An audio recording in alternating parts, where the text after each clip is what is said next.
swear, sir, I didn't touch it. I didn't. It was like this when I came in. I found it staring at me just like him. Please, you have to believe me. My God, it's him. It can't Tell be. you the truth. Wait! Stop the unveiling! A voice cracked through the echoing hall. Heads turned. A cleaner stood frozen, her mop slipping from her hand. All eyes followed her trembling gaze, fixed on the golden portrait before her. Her lips quivered. "Sir, that boy lived with me in the orphanage."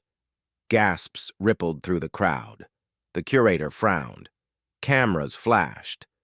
Who was this woman, and what secret had she just unearthed beneath the glitter of the gala? This isn't just a story about a portrait. It's about a past the world forgot until she spoke. Welcome, story lovers. Where are you watching from? Hit the like button and drop your city name in the comments so we can see how far our story travels. For 27 years, Martha scrubbed the marble floors of the city museum until they gleamed like glass. Every morning before sunrise, her worn shoes echoed through the grand halls, long before visitors arrived. She crept, unseen, invisible even to those whose footsteps she polished. To most, she was just the cleaning lady, the one who nodded politely, who hummed soft gospel songs beneath her breath, who carried a mop and a heart full of memories no one asked about. The museum was her second home, though it never truly felt like hers. She had learned every creak in the staircase, every echo in the corridor. But in her chest, she carried a silence heavier than her bucket. Decades earlier, she had lived in the cold stone walls of an orphanage. That was where she learned what it meant to love without being noticed, to feed hungry mouths, to soothe crying children, to hold babies who didn't belong to anyone but her arms. Of all those children, one boy never left her mind. A quiet one, curious, with eyes too old for his age. She'd saved her share of bread just to feed him, whispered prayers for his future into the night. Then one day, he was gone, adopted by a family that promised him everything. She never saw him again. Now, years later, Martha's days were measured by the ticking of the museum clock. History surrounded her. Paintings of kings and generals, portraits of faces long remembered. She never imagined one of those faces might belong to her past. That morning felt no different. The mop water steamed. The hall smelled faintly of lemon, polish.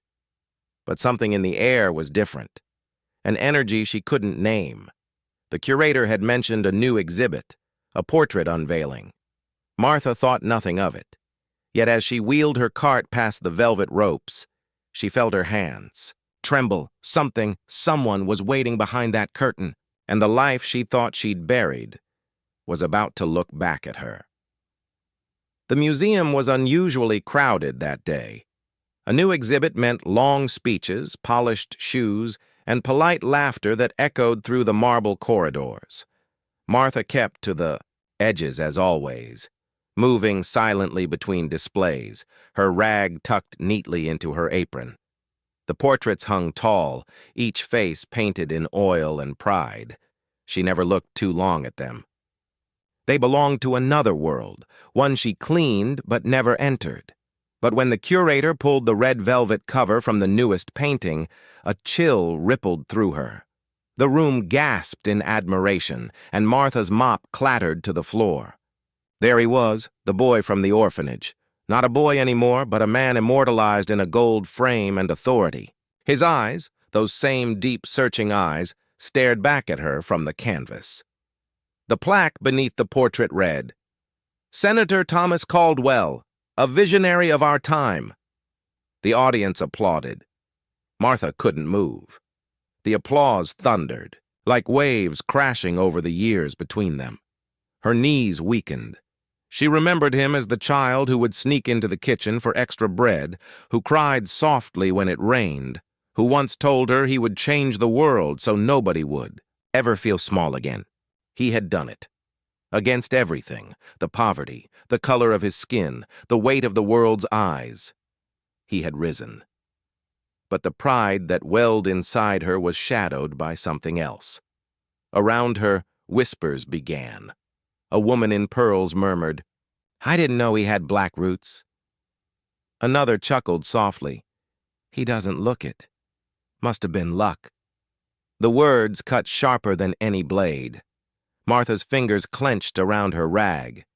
She had known these tones all her life, casual cruelty dressed as curiosity. The curator spoke glowingly about the senator's rise from hardship. However, he skipped over details, smoothing the story into something palatable for the wealthy crowd.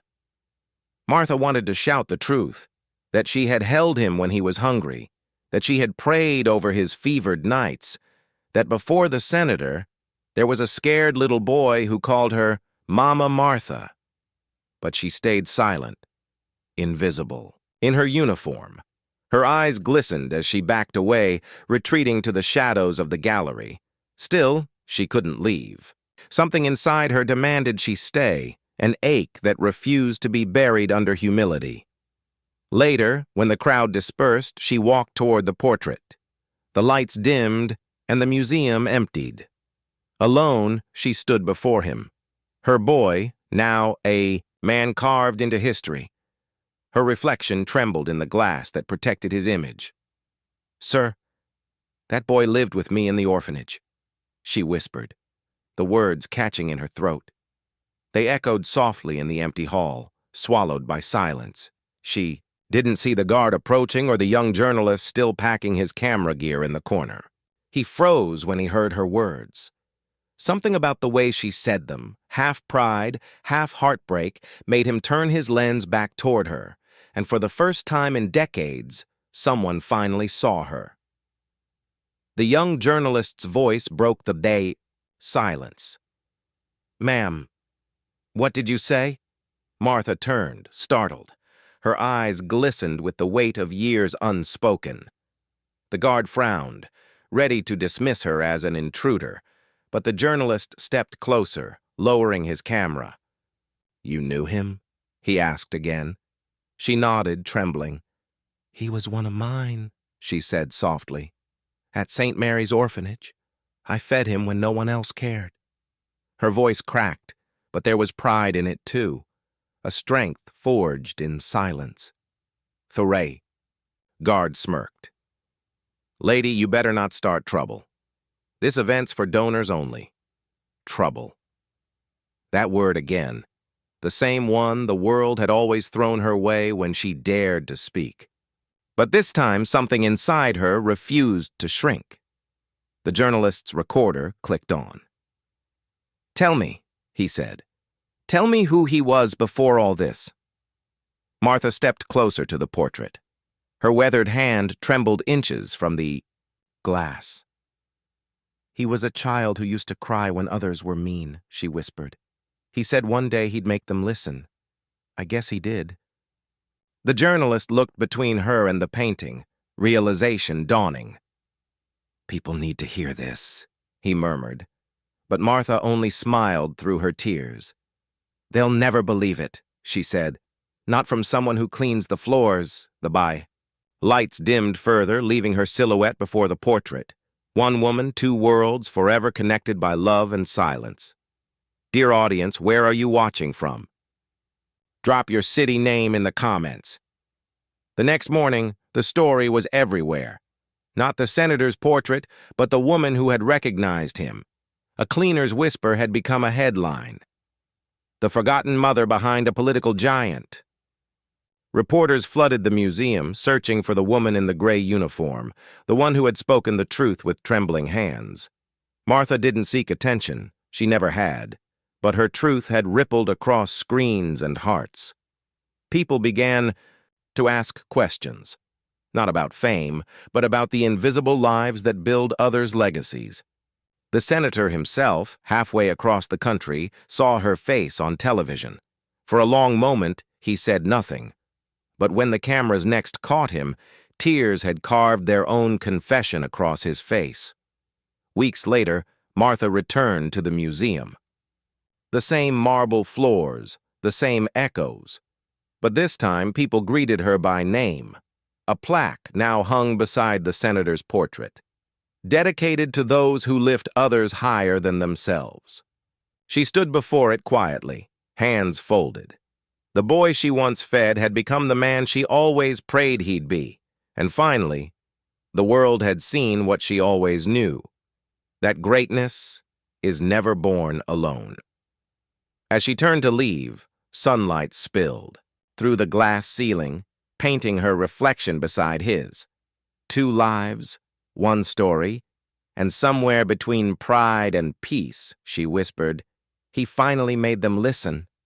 How many mothers, invisible and unthanked, have shaped the very leaders we praise today? Thanks for watching. Subscribe for more powerful stories that uncover hidden truths.